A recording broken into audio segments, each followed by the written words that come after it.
ఇచ్చిన మాట తప్పరు సోనియా గాంధీ. అలాగే ఒకసారి మాట ఇచ్చిన తర్వాత ఎంత రాజకీయ నష్టమైనప్పటికీ కూడా ఆమె నెరవేరుస్తారు అనే దానికి నిదర్శనం ప్రత్యేక రాష్ట్రంగా తెలంగాణని ఏర్పాటు చేయడమే. ఆమె ఇచ్చినటువంటి హామీ మేరకు తెలంగాణని ఏర్పాటు చేశారు. ఆ సందర్భంగా రాజకీయంగా తెలుగు రాష్ట్రాల్లో కాంగ్రెస్ పార్టీ నష్టపోతుందని చెప్పి అనేక మంది ఆవిడకి చెప్పారు కూడా. అయినప్పటికీ ఇచ్చినటువంటి మాట మీద నిలబడతాను అని చెప్పి ఆమె ప్రత్యేక రాష్ట్రాన్ని ఇవ్వడం జరిగింది తెలంగాణని. అయితే రాజకీయంగా మాత్రం నష్టపోయింది ఆంధ్రప్రదేశ్లో, అలాగే తెలంగాణలో కూడా కాంగ్రెస్ పార్టీ. అయినప్పటికీ ఆమె ఏమాత్రం వెరవలేదు. ఆమె ధైర్యంతో మళ్ళీ రెండు రాష్ట్రాల్లో కూడా కాంగ్రెస్ పార్టీని అధికారంలోకి తీసుకురావడానికి ప్లాన్ చేశారు. తెలంగాణలో సక్సెస్ అయ్యారు. ఇప్పుడు ఆంధ్రప్రదేశ్లో సక్సెస్ కావాలని సోనియా గాంధీ ఇప్పుడు అడుగులు వేస్తూ ఉన్నారు. అంతేకాదు, ఒకసారి సోనియా గాంధీ పగబడితే రాజకీయంగా అంతం చూసేంత వరకు కూడా వదిలిపెట్టరు అనేది కాంగ్రెస్ పార్టీ వర్గాల్లో వినిపించేటువంటి మాట. ప్రత్యేకించి జగన్మోహన్ రెడ్డి యొక్క రాజకీయం గురించి ఆమె చాలా సీరియస్గా అప్పట్లోనే ఉన్నారు అనేది జగన్మోహన్ రెడ్డి ఫ్యామిలీ గురించి తెలిసినటువంటి వాళ్ళు చెప్తున్నటువంటి మాట కూడా. అప్పట్లో కాంగ్రెస్ పార్టీలో ఉన్నటువంటి ఎంపీలు కూడా అదే మాట అన్నారు. ఒకసారి ఉత్తర భారతానికి సంబంధించినటువంటి నేతలు పగబడితే వదలరు అనేది అప్పట్లో కొంతమంది ఎంపీలు కూడా వినిపించారు. అందుకే జగన్మోహన్ రెడ్డి యొక్క అంతం చూడటానికి రాజకీయంగా సోనియా గాంధీ అడుగులు వేస్తూ ఉన్నారు అనేది ఇప్పుడు తాజాగా జరుగుతున్నటువంటి రాజకీయ చర్చ. అందుకే ఇప్పుడు సోనియా గాంధీ ప్లాన్ ప్రకారం, సోనియా గాంధీ వ్యూహాల ప్రకారం ఇప్పుడు ఆంధ్రప్రదేశ్లో శరవేగంగా మారబోతున్నాయి రాజకీయాలు. అందులో భాగంగా కాంగ్రెస్ పార్టీని బలోపేతం చేసేదానికి ఇప్పుడు సోనియా గాంధీ వేగంగా పావులు కదుపుతున్నటువంటి ప్రస్తుతంలో పూర్వపు కాంగ్రెస్ పార్టీకి సంబంధించినటువంటి నేతలు ఎవరైతే ఉన్నారో వాళ్ళందరినీ కూడా ఆహ్వానిస్తున్నారు. వైఎస్ఆర్ కాంగ్రెస్ పార్టీకి వెళ్ళినటువంటి నేతలందరూ కూడా మళ్ళీ తిరిగి రావాలి కాంగ్రెస్ పార్టీకి అనేది ఆల్రెడీ గిడుగు రుద్రరాజు ఇప్పుడున్నటువంటి పిసిసి అధ్యక్షుడు పిలుపునివ్వడం జరిగింది. కేవీపీ కూడా అందుకు సంబంధించినటువంటి ఆపరేషన్స్ను కొనసాగిస్తున్నారు. మరోవైపు పల్లవరాజు ఉత్తరాంధ్రలో కాంగ్రెస్ పార్టీ బలోపేతం చేయడానికి ప్రయత్నం చేస్తూ ఉన్నారు. ఇదంతా ఒక ఎత్తు అయితే, ఆంధ్రప్రదేశ్ చివరి ముఖ్యమంత్రిగా ఉమ్మడి ఆంధ్రప్రదేశ్కి చేసినటువంటి కిరణ్ కుమార్ రెడ్డి మీద కూడా కాంగ్రెస్ పార్టీ ఆపరేషన్ ప్రారంభించింది అనేది కూడా వినిపిస్తుంది. అయితే ఆయన రాజకీయపరమైనటువంటి కెరీర్ గత 10 ఏళ్ల నుంచి డిజాస్టర్గా ఉందనేది అందరికీ తెలిసినటువంటి విషయమే. ఆయన ఎక్కడో కూడా కుదురుకోవట్లేదు రాజకీయంగా. గతంలో రాజకీయ నేపథ్యం ఉన్నటువంటి ఫ్యామిలీ నుంచి ఆయన వచ్చారు. చిత్తూరు కేంద్రంగా చేసుకొని ఆయన తరతరాలుగా రాజకీయ నేపథ్యం ఉన్నటువంటి కుటుంబం నుంచి వచ్చినటువంటి కిరణ్ కుమార్ రెడ్డి స్పీకర్గా ఉమ్మడి ఆంధ్రప్రదేశ్లో చేశారు. రాజశేఖర రెడ్డి మరణానంతరం రోసియా సీఎం అయ్యారు. రోసియా సీఎంగా ఉండగానే ఆయన ఏఐసిసి తోటి లాబింగ్ చేసి ముఖ్యమంత్రి పదవిని నేరుగా అందుకోగలిగారు కిరణ్ కుమార్ రెడ్డి. మంత్రి పదవి నిర్వహించకుండా నేరుగా ముఖ్యమంత్రి అయినటువంటి వాళ్ళల్లో కిరణ్ కుమార్ రెడ్డి మొదటి వాళ్ళు. ఇప్పుడు తాజాగా రేవంత్ రెడ్డి రెండవ వారుగా ఇప్పుడు తెలంగాణలో కనిపిస్తూ ఉన్నారు. అయితే కిరణ్ కుమార్ రెడ్డి ఉమ్మడి ఆంధ్రప్రదేశ్కి చివరి ముఖ్యమంత్రి. ఆయన కాంగ్రెస్ పార్టీకి వీర విధేయుడిగా ఉండేవాళ్ళు. అయితే రాష్ట్రం విడిపోయిన తర్వాత ఆయన ఆ పార్టీని వీడక తప్పనటువంటి పరిస్థితి ఏర్పడింది. విభజన సందర్భంగా ఆయన బిల్లును ఏకగ్రీవంగా అసెంబ్లీలో పాస్ చేసి పంపించారు. సోనియా గాంధీ ఏది చెప్తే అదే చేశారు కిరణ్ కుమార్ రెడ్డి. ఒకవేళ కనుక అప్పుడు అసెంబ్లీని డిజాల్వ్ చేసినట్టయితే కిరణ్ కుమార్ రెడ్డి రాష్ట్రం విడిపోయేది కాదని చెప్పి కొంతమంది భావిస్తూ ఉంటారు.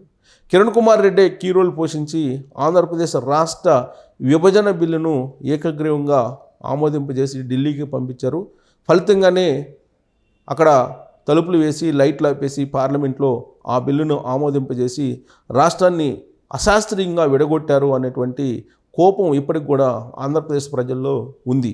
అందుకే రాష్ట్రం విడిపోయిన తర్వాత కాంగ్రెస్ పార్టీలో ఆయన ఉండకుండా ఆయన ప్రత్యేకమైనటువంటి ఒక పార్టీని పెట్టుకొని సమైక్యాంధ్ర అనే ఒక పార్టీని పెట్టుకొని ఆయన ఎన్నికలకు వెళ్ళటం జరిగింది. ఆయనతో పాటు ఆయన సహచరులు, ఆయన అభిమానులు కూడా కలిసి నిల్చోవడం జరిగింది.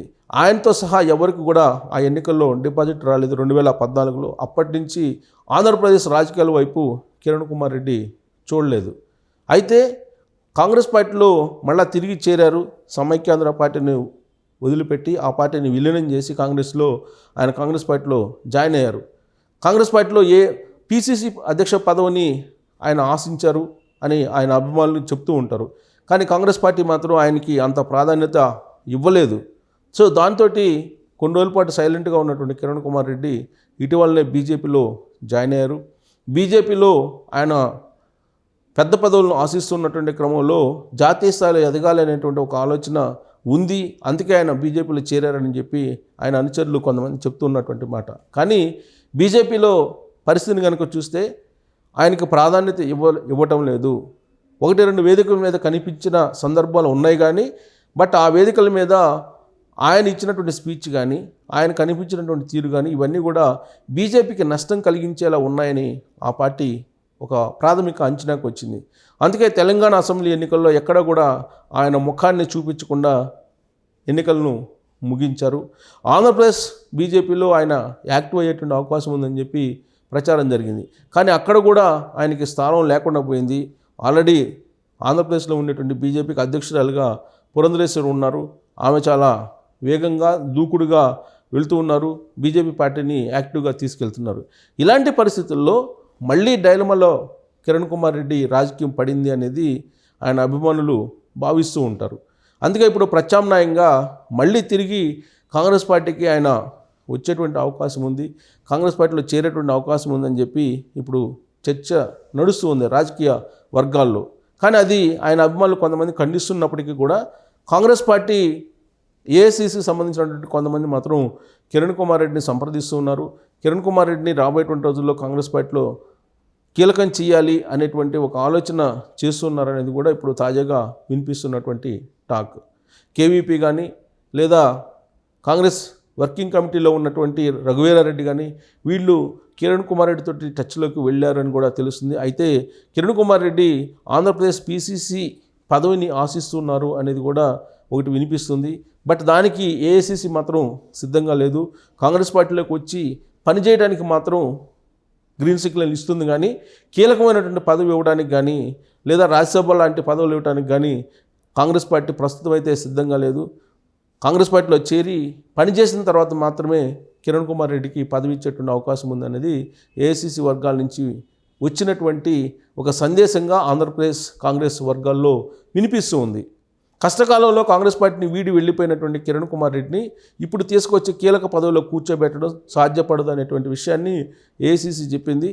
కష్టకాలంలో 2014 నుంచి ఇప్పటి వరకు కాంగ్రెస్ పార్టీ లీడర్లు ఎవరైతే ఉన్నారో, ఎవరైతే కాంగ్రెస్ పార్టీని కష్టకాలంలో అంటిపెట్టుకుని ఉన్నారో వాళ్ళకు మాత్రమే ప్రాధాన్యత ఇచ్చే అవకాశం ఉంది.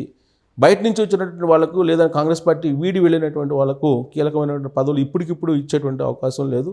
పార్టీలో వచ్చి పూర్వవైభవం తీసుకొచ్చిన తర్వాత మాత్రమే కీలకమైనటువంటి పదవులు ఇచ్చే అవకాశం ఉంది అని చెప్పి ఏఐసీసీ చెప్తుంది. దానికి ఉదాహరణగా రేవంత్ రెడ్డి ఎపిసోడ్ని చెప్తూ ఉంది, ఉదాహరిస్తున్నటువంటి పరిస్థితి.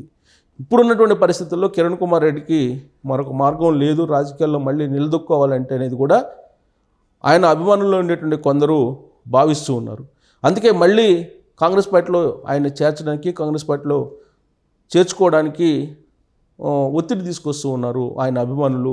అలాగే ఏఐసీసీ కాంగ్రెస్ పార్టీకి సంబంధించిన లీడర్లు కూడా ఆహ్వానిస్తున్నారు. కాబట్టి పూర్వపు కాంగ్రెస్ పార్టీ లీడర్లని ఇప్పుడు కిరణ్ కుమార్ రెడ్డిని కాంగ్రెస్ పార్టీలో చేర్చాలి, కిరణ్ కుమార్ రెడ్డిని కాంగ్రెస్ పార్టీలోకి వెళ్ళాలి అనేది ఇప్పుడు ఆయన అభిమానులే కొంతమంది ఒత్తిడి చేసుకున్నటువంటి పరిస్థితుల్లో కిరణ్ కుమార్ రెడ్డిని ఏఐసీసీ ఆదరించేటువంటి అవకాశం ఉందా, లేదంటే స్వచ్ఛందంగా కాంగ్రెస్ పార్టీలో చేరి కిరణ్ కుమార్ రెడ్డి కాంగ్రెస్ పార్టీకి సేవలు చేసేటువంటి అవకాశం ఉందా? ఇప్పుడున్నటువంటి పరిస్థితుల్లో ఆయనకి బీజేపీ బెటర్ అవుతుందా లేదంటే కాంగ్రెస్ పార్టీ బెటర్ అవుతుందా అని అంటే బీజేపీలో ఆయనకి కీలకమైన పదవులు ఇచ్చేటువంటి అవకాశం లేదనేది కమలనాథుల్లో వినిపిస్తున్నటువంటి బలమైనటువంటి టాక్.